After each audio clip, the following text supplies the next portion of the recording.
Hello everyone, my name is Andrea and I'm part of the Peer Assistance for Learning, or PALS, which is an outreach group for the Cook Counseling Center. Today I'm going to be talking to you all about recognizing the warning signs for depression, anxiety, and eating disorders. The PALS also do a variety of other presentations, such as stress management, adjusting to college, and how to refer a friend. For those of you who don't know, the Cook Counseling Center is located in 240 McComas Hall, and the number is 540-231-6557.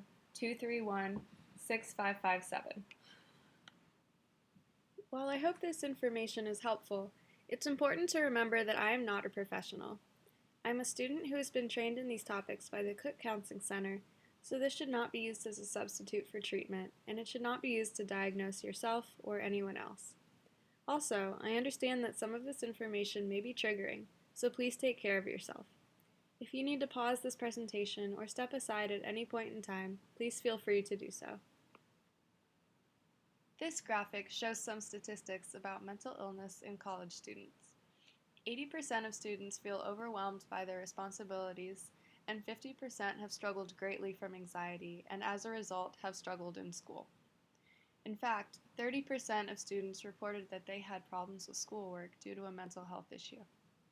In addition, 50% rated their mental health below average or poor, but 40% failed to seek help.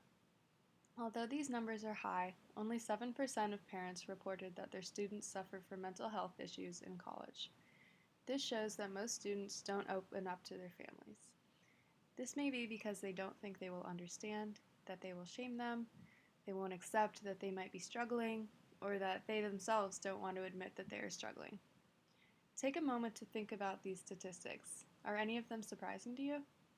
Chances are you or someone you know will experience a mental health concern in college. First, I'm going to be talking about depression. According to the American Psychiatric Association, depression is defined as a common and serious medical illness that negatively affects how you feel, the way you think, and how you act. Fortunately, it is also treatable.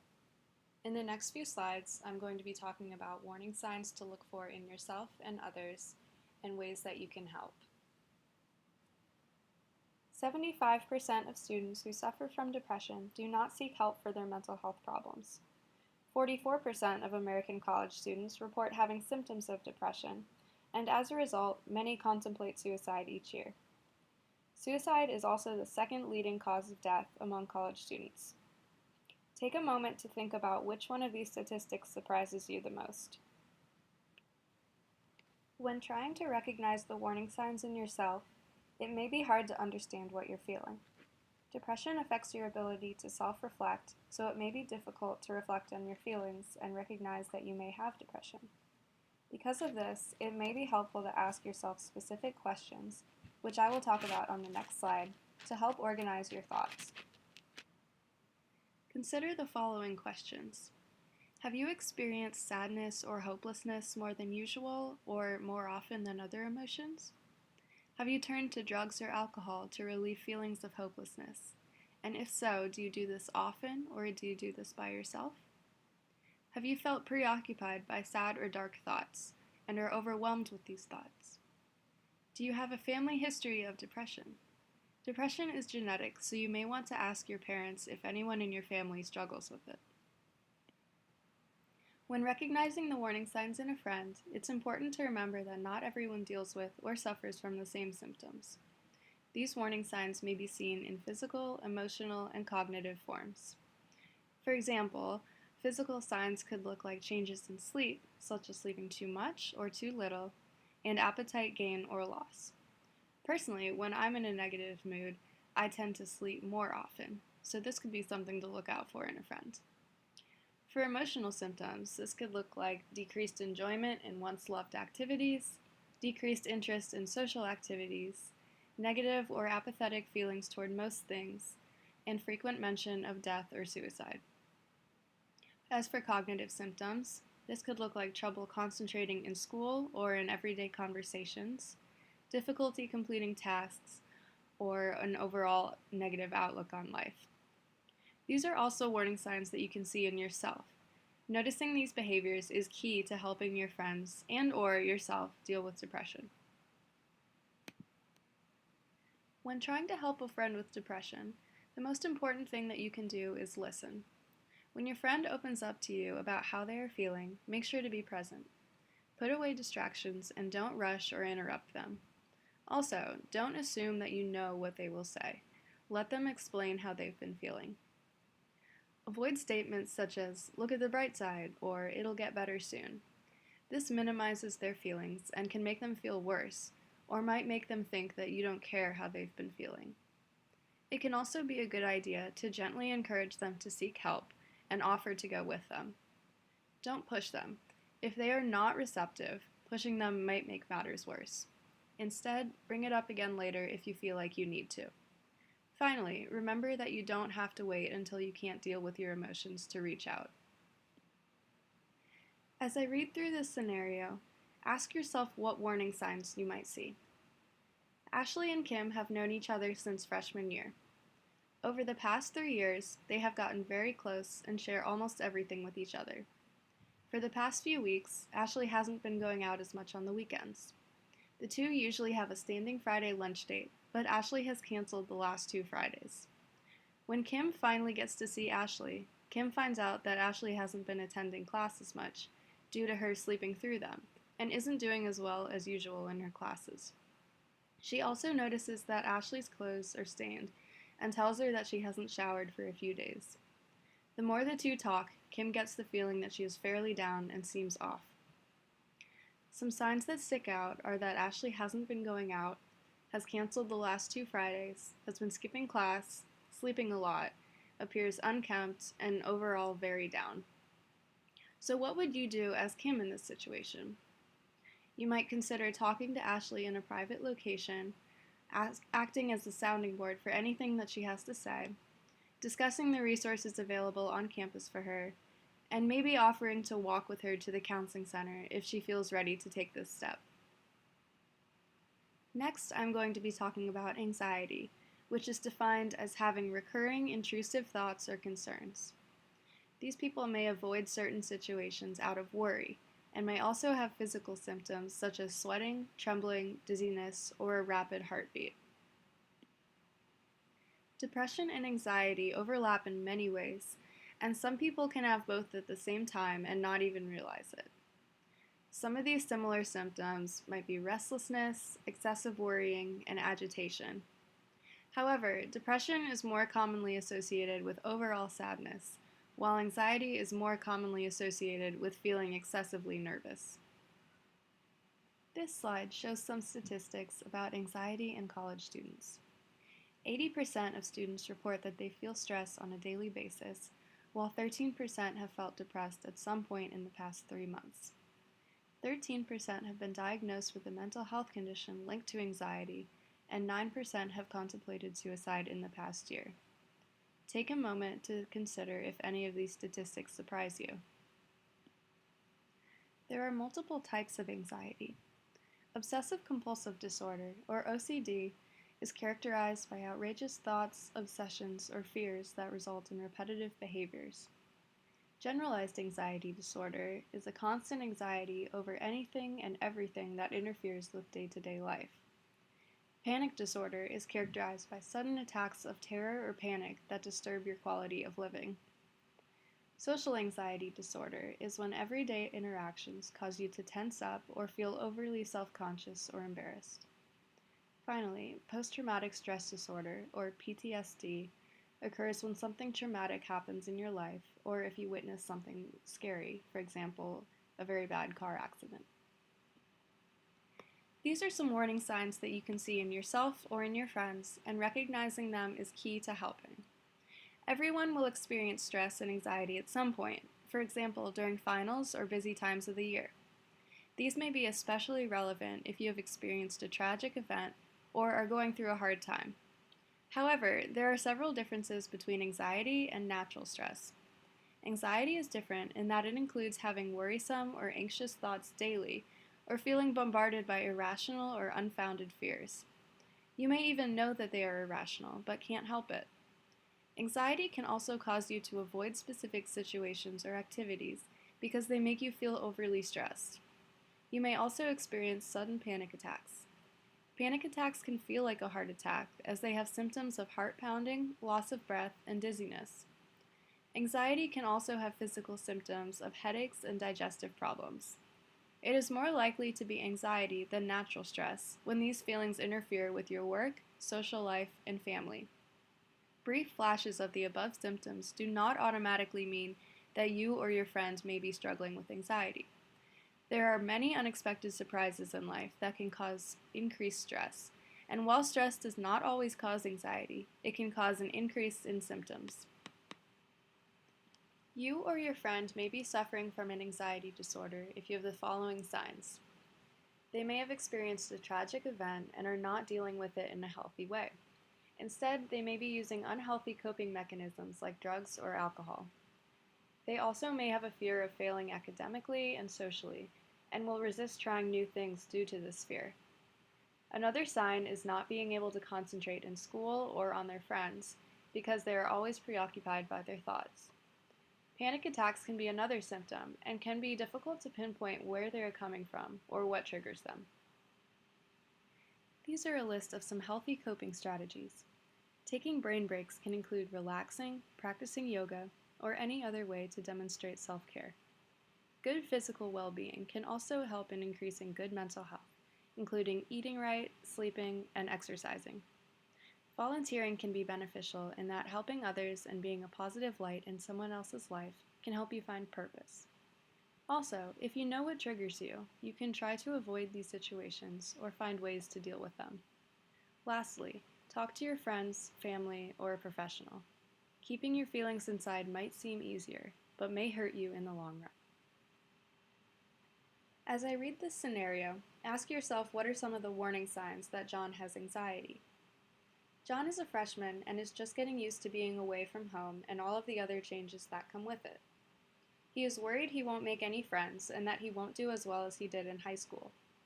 One day, he is hanging out with Alexis, one of his new friends, and he pronounces a word wrong. Alexis chuckles at his mistake. John laughs too, but later that day, and for the next few days, he continues to replay the scenario. He imagines himself pronouncing the word correctly and how the conversation would be better.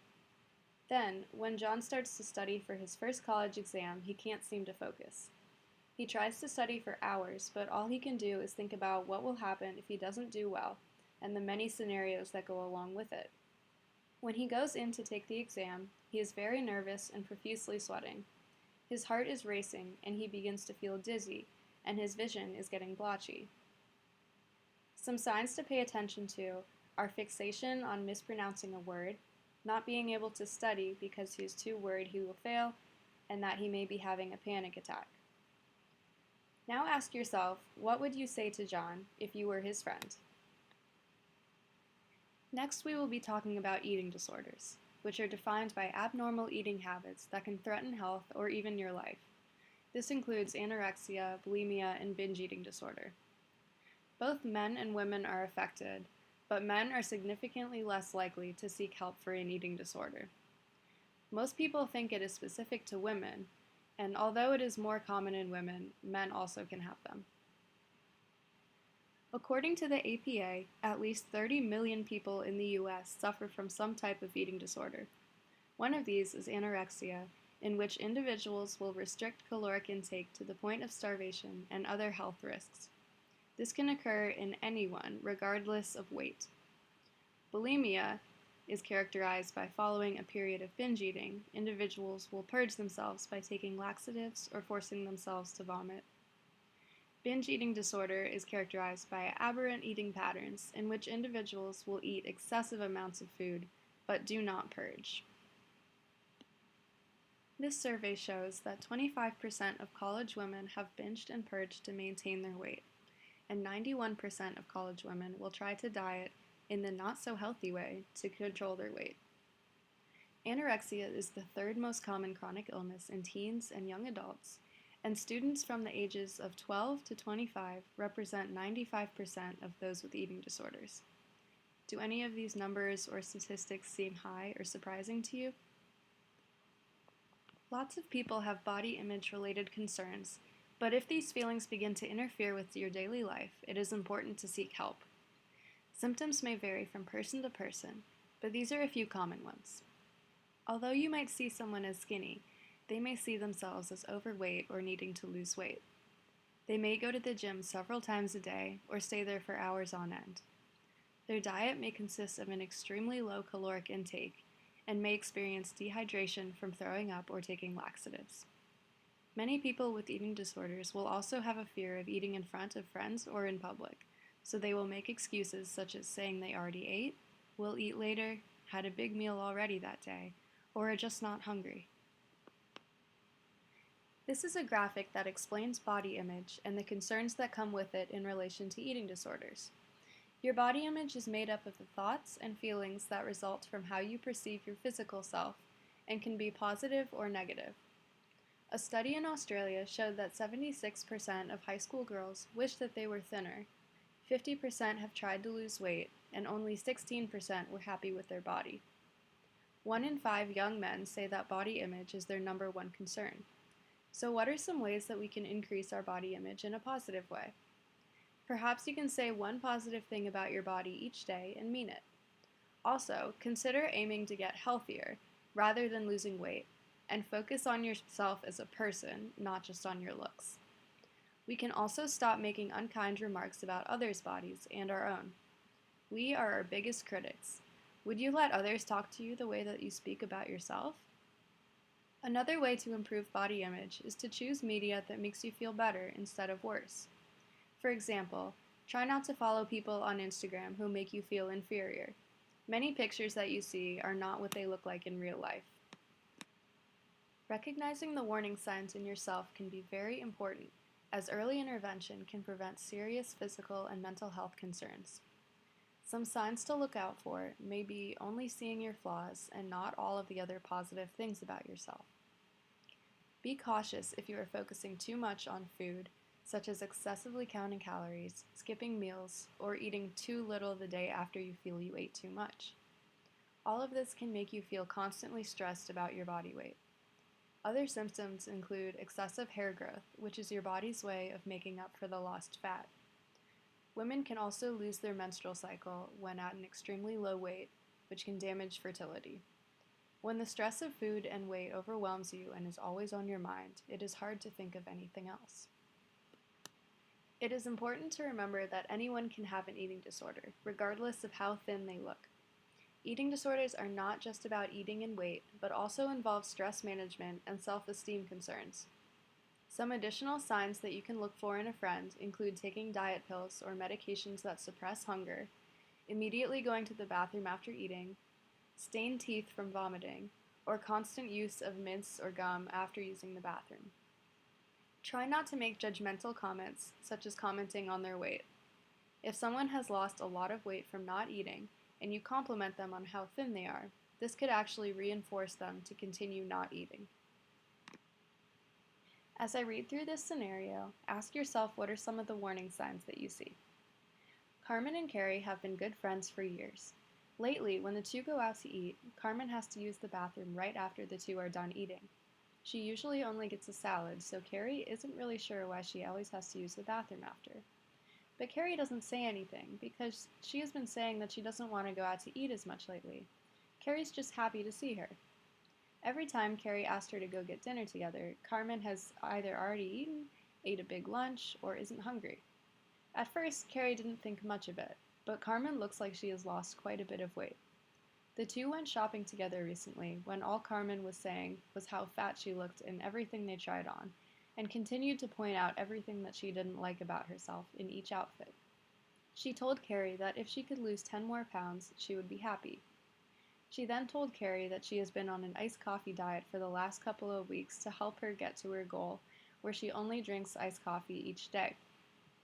Some of the signs to look for are going to the bathroom right after she eats, not eating enough, not wanting to eat in public, fixating on her flaws, saying that she needs to lose weight to be happy, is on a crazy diet, and is losing weight. So as Carrie, what would you say or do for Carmen? Perhaps you could mention that you've noticed these changes in her and are concerned. Ask why she might feel like she needs to lose weight and be there for her. However, do not push her to eat more or make her feel guilty about what she is doing. Instead, suggest checking in with a doctor or professional. Lastly, I would like to mention some campus resources that are available to all Virginia Tech students. If you are ever feeling overwhelmed, stressed, or experiencing any anxiety about school or the pressures that go along with college, please come visit the Cook Counseling Center to speak with a counselor to help resolve these problems. This is located in 240 McComas Hall, and we also have locations on Kent Street and in East Eggleston. Use this number, 540-231-6557, to make an appointment. Hokie Wellness offers educational information about practicing safe sex, alcohol education, smoking information, and nutrition and physical activity education. Shifford Health Center offers medical services for all fee-paying students. If you are sick or have an injury, a doctor or physician's assistant will look at you. You can look up Shifford Health Center and make an appointment online through their website. The Student Success Center is located in Famoyer Hall across from McBride, and you can go here if you need help with your classwork or homework. They offer tutoring services and will help you better understand the material being taught in your classes. The Services for Students with Disabilities is located in Lavery Hall above Turner's. This is where you can go if you need testing accommodations or other accommodations to help you be more successful in class. The Writing Center is located in Newman Library on the second floor, and this is a service that you can use if you have to write papers and you want them read over to make corrections so that you can get a better grade. Finally, the Dean of Students' office is located in East Eggleston, and this is where you can go if you need to go home for an emergency or get an excused absence approval for class. These are some community resources and hotlines in the area. Rafton Access is a local crisis hotline that works 24/7 and is through the New River Valley Community Services. This is a great number if you are ever distressed and need to talk to someone about it, or if you're going through a crisis, or even if you're worried about a friend.